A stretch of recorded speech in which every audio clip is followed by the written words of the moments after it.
I say thanks to God for the 25 years that she were here with me, yet I prefer not to see my kid leave here like that. One hand, the US government will view this in a serious way. And then again, it's not committed video of the Cabo 6 being bounced for their therapy of Shanquella Robinson has surfaced. And it's stunning the suspects in her homicide were secured out so everyone can see at Greensboro, North Carolina's Electric Tequila on the past Wednesday. And I'll let you know what they got, not exactly yet, to some degree what they merited ramifications for Elise Hyatt Winter Donovan. And Aja and Jackson were unavoidable, as was broadly recognized from what I hear. This is only the start of their retribution. The North Carolina beat set forth a ton of energy and work to create this video. We replayed it a few times until we could make out no less than two of the scandalous Cabo 6 being beaten severely, yet stand by there's more various onlookers approach to distinguish Hyatt Donovan and Jackson as the sad beneficiaries of this course of occasion. Astonishing elegance changed into a drifting chance. It was an incredible sight. See this image. I found Jane Jackson should be visible here, actually wearing a blue pullover and worn-out blue jean shorts or some other style calamity. Joya Elisa, a common colleague of Dejanae Winter, and Elise was at first confounded as Winter Donovan. By many sources, this image was taken of her on Wednesday, following her graduation service. Onlookers say Winter was available, yet nobody has had the option to emphatically recognize her in the video. This is what we really do be aware as of now. It's probably correct that Elise Hyatt and Dejanae Jackson were both present, and that neither of them had an especially wonderful night. An observer guarantees that the occurrence broke out after a lady later recognized as did Johnny Jackson inquired as to whether she was recording them. As per the woman, she told Hyatt a resonating no. Anyway, a similar lady's companion asked who Hyatt was after he left. Besides, did you had any idea about what the tattle was spilled? And she named the females, the young ladies who did that to Shanquella. As the night drew on, the strain developed, and when the bar shut, things went from terrible to more regrettable. The Cabo 6 were miscreants who should have been shown an example, and this gallant lady was among numerous who ventured forward to do it. Come on, music. And her family struggle with finding equity regardless of the way that it has been distributed. We won't record charges in Robinson's passing. That is what the investigators pronounced. The U.S. Division of Equity expressed that their choice to drop the arraignment depended on a nitty-gritty and exhaustive survey of the material, which incorporated Robinson's post-mortem examination report.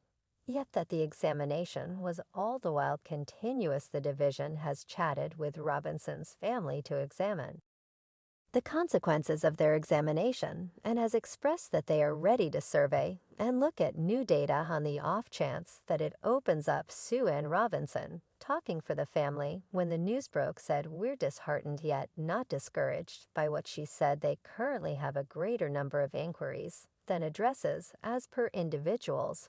Robinson rejected that a spinal rope injury was available in the U.S. dissection and said the Mexican post-mortem examination was more exhaustive. She saw matches among this and the George Floyd preliminary, saying, "When we were let, we weren't seeing, no we seeing, and truly, it's not hard to see the reason why. How can you go to let individuals know that you were unable to decide a reason for death and can't remove the crooks?" Following quite a while of making the casualty's family stand by its sheer ineptitude, this grievous story started in October, when a gathering of 7 individuals, including 25-year-old Shanquella Robinson of Charlotte, North Carolina, and 6 of her companions from North Carolina, showed up at the delightful town of San Jose del Cabo on the Baja California promontory of Mexico.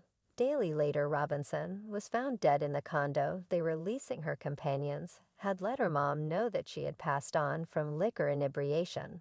Yet the authority passing endorsement recorded a spinal line and neck injury as the reason for death. A developing corral of individuals requested an examination when a video surfaced showing one of her buddies mishandling her in spite of cases from Robinson's family and their legal counselor that the examination was finished and removal processes had been followed. U.S. specialists made no captures. They don't have any idea what's happening, and they're furious that they appear to be gaining no headway in finding their girl's killer. Because of this examination, the U.S. branch of Equity has expressed in a press proclamation that no bureaucratic charges will be documented, since the accessible proof doesn't uphold arraignment. Simply a day prior to her unforeseen demise, Robinson talked with her mom in a meeting with CNN. Her mom reviewed that early daytime, saying, "When I talked with her, she was by all accounts pretty cheerful. She was chuckling," she said. "She appeared to be exceptionally blissful on that trip.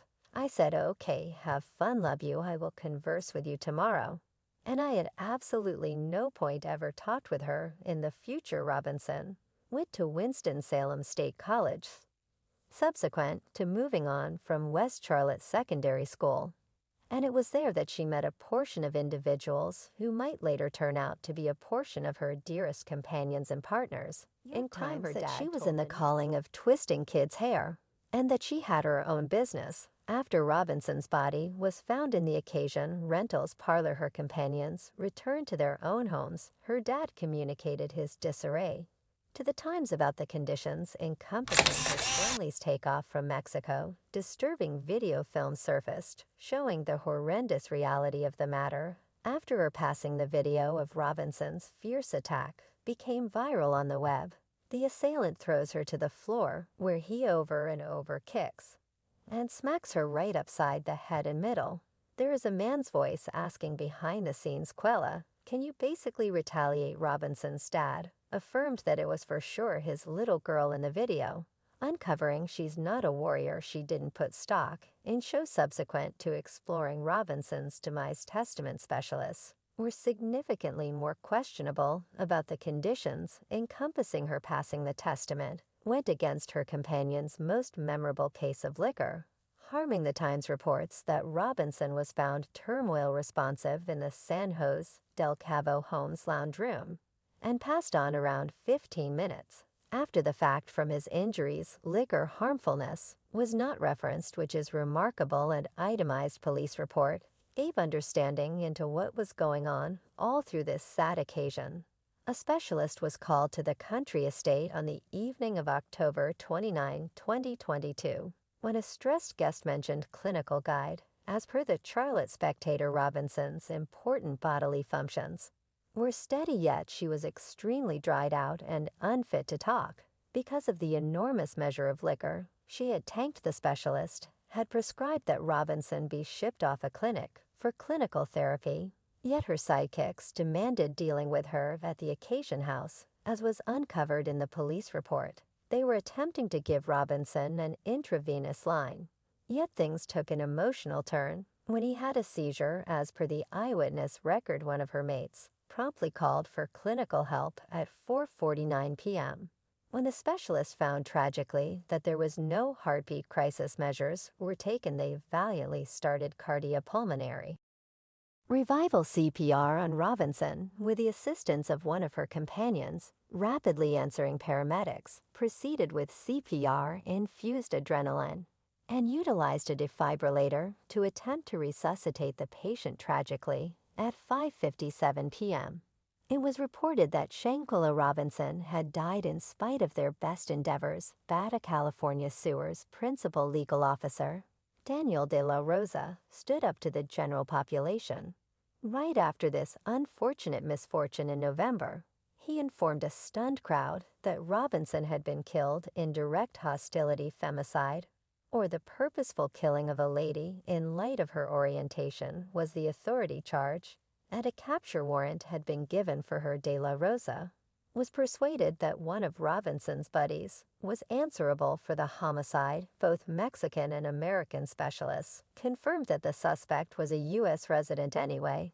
They didn't uncover the suspect's character at the time. The news that the FBI would be investigating Robinson's passing had additionally added to the earnestness of the issue. Bureaucratic authorities from the two nations and Mexican investigators met to consider the probability of a removal demand. When requested to expand on their devotion, De La Rosa said we are as of now completing every one of the important strategies, both the Interpol document and the removal demand, in spite of their aggravation. Robinson's relatives actually figured out how to convey their displeasure and disappointment with the U.S. government. The family made a moving excursion to Washington, D.C. toward the beginning of spring, accompanied by social equality lawyer Ben Crump and a gathering of committed activists. Salamandra Robinson, Shanquella's mom, communicated her mistake with the examination's sluggish speed, saying nobody has been captured. My little girl's observers are continuing on with their own personal business.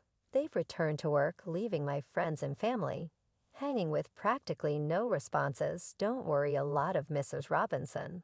The public will make sure that those liable for your little girl's demise never find happiness in the hereafter. And that is all there is to it from us today. Until next time, bye.